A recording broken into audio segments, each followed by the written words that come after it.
예수님의 공생애의 3대 사역, 일반적으로 예수님께서 공생애 하신 사역을 크게 세 가지로 분류를 하면은 가르치고, 전파하고, 치유하고 이죠. 가르침, 또 복음을 전파한 일, 그리고 병을 치료한 일. 하나님의 말씀을 가르치셨고, 복음을 전파하셨고, 병자들을 치유하셨습니다. 그 중에서도 특히 치유 사역을 참 많이 하셨는데, 예수님의 치유 사역을 보면은 많은 부분에서 말씀을 통해서 치유 사역이 이루어졌어요. 그러니까 말씀으로 치유를 하셨다는 거죠. 예를 들면은 요한복음 5장에 38년 된 병자를 치유할 때 예수님께서 어떻게 치유하셨죠? 내 자리를 들고 걸어가라. 말씀으로 치유하셨습니다. 바디메오의 눈을 뜨게 할 때 어떻게 치유하셨죠? 내 믿음이 너를 구원하였다. 이렇게 선포하셨죠.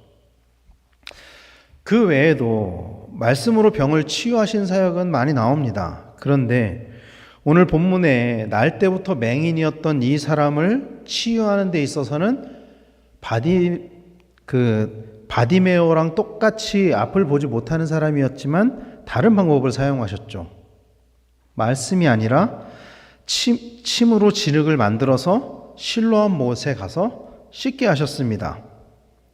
그리고 이런 과정으로 인해서 예수님의 이 치유의 사건을 많은 사람들이 보게 된 것 같습니다. 그런데 재미있는 사실은요, 이 병자가 치유받은 그 후에 예수님을 바로 만난 것이 아니라는 것입니다. 그러니까 눈을 뜬 다음에 예수님을 바로 만난 것이 아니라는 거예요. 요한복음 9장 12절 말씀을 보면은 그들이 이르되 그가 어디 있느냐 이르되 알지 못하노라 하니라. 그러니까 성경 말씀을 보면은 병자가 실로암에서 눈을 이렇게 씻잖아요. 씻고 바로 보게 된 것 같습니다. 그리고 9장 7절 말씀에 보면은 왔다라고 말씀을 하고 있거든요. 그러니까 실로암에서 눈을 씻고 다시 그 자리로 왔었던 것 같아요. 상황을 보니까. 근데 와서 만난 사람은 예수님이 아니었던 거죠. 9장 8절 말씀을 보면은 이웃 사람들과 전에 그가 거리는 것을 보았던 사람들이 이르되 이는 앉아서 구걸하던 자가 아니냐.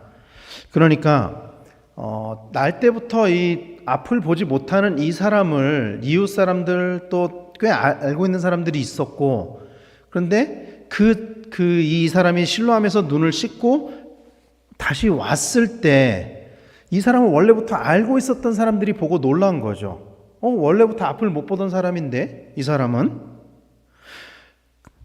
아마도 사람들은 예수님이 이 사람에게 명령하는 것을 보지는 못했던 것 같아요. 거기에 있었던 사람들은. 그래서 사람들이 네 눈이 어떻게 떠졌느냐, 네 눈이 어떻게 떠졌느냐 이렇게 물어봤고, 이에 날 때부터 맹인된 사람은 이렇게 대답했었죠. 요한복음 9장 11절에 대답하되 예수라는 그 사람이 진흙을 이겨 내 눈에 바르고 나더러 실로암에 가서 씻으라 하기에 가서 씻었더니 보게 되었노라.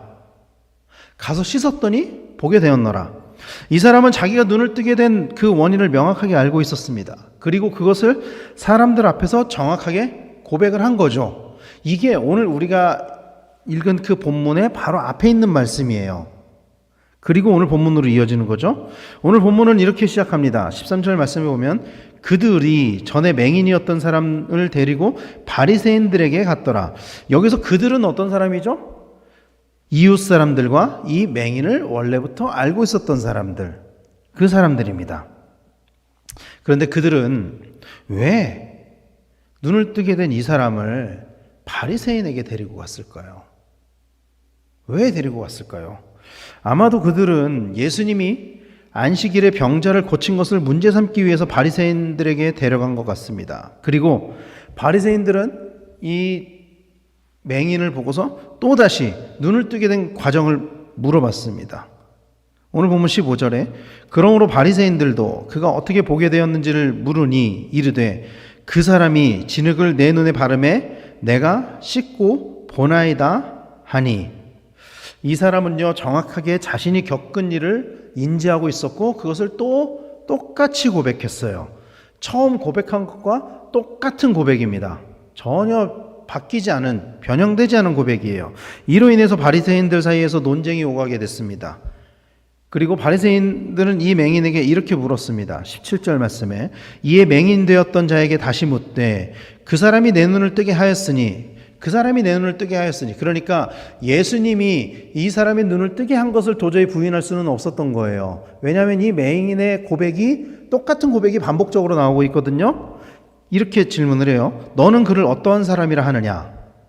대답하되 선지자니이다 하니 너는 그를 어떤 사람이라 하느냐? 이 맹인은요, 예수님을 정확하게 알지 못했던 것 같습니다. 성경 말씀을 보면. 그래서 이 맹인이 예수님을 가리켜서 처음에 뭐라고 고백하는지 여러분 기억하십니까? 오늘 우리가 읽은 본문 앞전의 말씀에서 처음에 뭐라고 고백하냐면은 예수라 하는 그 사람. 예수라 하는 그 사람. 그러니까 원래부터 예수님을 알고 있었던 삭개오처럼 예수님을 사모하고 예수님을 만나고 싶고 예수님 원래부터 알고 있었고 이런 거는 아니었던 것 같아요. 그냥 소문으로만 들었던 거예요. 예수라 하는 그 사람. 그런데 자신의 눈을 뜨게 한 그 사람을 이제는 뭐라고 고백하고 있죠? 선지자로 고백하고 있습니다. 누군지 정확하게는 모르겠지만 적어도 그가 하나님이 보내신 사람이라는 것은 인정하고 있는 거예요. 선지자는 보내심을 받은 사람이거든요. 바리새인들이 했었던 논쟁은 그가 선지자냐 아니냐, 그러니까 하나님으로부터 보내심을 받은 사람이냐 아니냐였어요. 그런데 이 사람은 명확하게 예수는 선지자입니다. 하나님이 보내신 사람입니다. 라고 고백을 하고 있는 거예요. 그런데 바리새인들은 그럼에도 예수님을 믿지 않기로 작정을 한 것 같습니다. 그래서 그 부모를 찾아서 이 과정을 다시 물어봐요. 이 날 때부터 앞을 보지 못하는 이 사람이 동일한 고백을 하고 있음에도 불구하고 이 부모를 다시 데려와요. 그래서 다시 물어봐요. 믿지 않아요. 그런데 이 과정에서 그 부모는 자신의 자녀와 다른 말을 하게 됩니다. 9장 21절 말씀을 보면은 그러나 지금 어떻게 해서 보는지 또는 누가 그 눈을 뜨게 하였는지 우리는 알지 못하나이다. 그에게 물어보소서. 그가 장성하였으니 자기 일을 말하리이다. 우리는 알지 못합니다. 그 부모가 와서 이렇게 고백을 해요. 우리는 알지 못합니다. 정말 알지 못했을까요, 여러분? 어떻게 생각하십니까? 정말 알지 못했을까요? 저는요, 알았을 거라고 생각해요. 이 부모가. 다음 구절을 보면은요, 이렇게 말씀하거든요. 그 부모가 이렇게 말한 것은 이미 유대인들이 누구든지 예수를 그리스도로 시인하는 자는 출교하기로 결의하였으므로 그들을 무서워함이로라. 그 부모가 이렇게 고백한 이유를 뭐라고 말씀하고 있냐면은 무서워해서. 그들을 무서워해서. 왜? 예수를 믿는 자는 출교하기로 이미 결의했다는 거예요. 출교된다는 것은요, 여러분, 유대인 사회에서 일종의 퇴출되는 것을 의미합니다. 유대 공동체인 회당으로부터 배제돼 가지고 종교적으로 격리되는 것을 의미해요. 회당을 못 오게 하는 거예요. 못 들어오게 하는 거예요, 회당에. 그러니까 우리로 치면은 예배를 못 드리게 하는 거예요. 근데 우리야 예배를 못 드려도 이 땅에서, 이 사회에서 사는데 아무런 문제가 없잖아요. 아무런 문제 없이 사는 사람들도 많고. 근데 유대인 공동체는 종교 공동체란 말이에요. 하나님의 백성이라는 정체성을 가지고 있는 공동체란 말이에요. 그런데 그 정체성을 대표하는 그 회당 공동체로부터 퇴출당하는 거예요. 못 오게 하는 거예요. 이것은 당시 유대인들에게는 상당히 두려운 일이었습니다. 심지어는 그 문둥병 걸린 사람들이 그 당했던 그런 처우, 예를 들면 유대인들 얼마 몇 미터 이내로는 접근을 하지 못한다거나 이런 것들, 이런 취급을 받았다는 거죠. 이 맹인의 부모는 그것이 두려워서 예수 그리스도를 시인하지 못했던 것 같습니다. 정상적인 부모라면요, 여러분, 내 아들이, 날 때부터 보지 못했던 내 아들이 눈을 떴다는 얘기를 들었다면은 누가 눈을 뜨게 해줬는지를 알고 그것을 고백하는 것, 그리고 감사하는 것, 이게 정상적이죠, 사실. 아무리 어떤 두려움이 있어도 내 자식의 눈을 뜨게 해줬는데 그것을 감사하고 인정해야죠, 사람들 앞에서. 그런데 그 부모는 두려움에 휩싸여서 예수님을 고백하지 못했다라는 거예요. 그러나 그 아들은요, 반복해서 예수님을 고백했습니다. 처음에는 이웃들 앞에서 고백했고 또 바리새인들 앞에서 고백했어요. 자기가 어떻게 눈을 뜨게 됐는지 고백했습니다. 처음에는 예수를 하는 그 사람이라고 고백했고요. 바리새인들 앞에서는 선지자니이다. 이렇게 고백을 해요. 그리고 나중에 어떻게 고백하는지 아세요? 이제 나중에 보게 되겠지만 요한복음 9장 38절 말씀을 보면은 이르되 주여 내가 믿나이다 하고 절하는지라. 주여 내가 믿나이다 하고 절하는지라. 처음에는 예수라 하는 그 사람이라고 고백했고 이후에는 선지자라고 고백했는데 이젠 선지자가 아니라 주님으로 고백하는 거예요. 당신이 나의 주인입니다. 이렇게 고백하는 거예요. 이 점점 이 믿음이 자라나는 거예요. 고백이 바뀌는 거예요. 그리고 이 고백은 이 맹인을 구원의 길로 인도하게 되죠. 성경은 이렇게 말씀하고 있습니다. 로마서 10장 9절 10절 말씀을 보면은 네가 만일 네 입으로 예수를 주로 시인하며 또 하나님께서 그를 죽은 자 가운데서 살리신 것을 내 마음에 믿으면 구원을 받으리라. 사람이 마음으로 믿어 의에 이르고 입으로 시인하여 구원에 이르느니라. 아멘. 우리의 마음으로 믿어 또 입술로 고백하는 것은 우리의 구원의 길로 인도해 준다고 성경은 말씀하고 있습니다. 그러나 많은 그리스도인들은 여전히 자신의 입술로 예수를 그리스도라, 예수를 주라 시인하지 못하는 때가 참 많이 있죠. 왜냐하면은 그로 인해서 자기가 받을 불이익이 두렵기 때문입니다.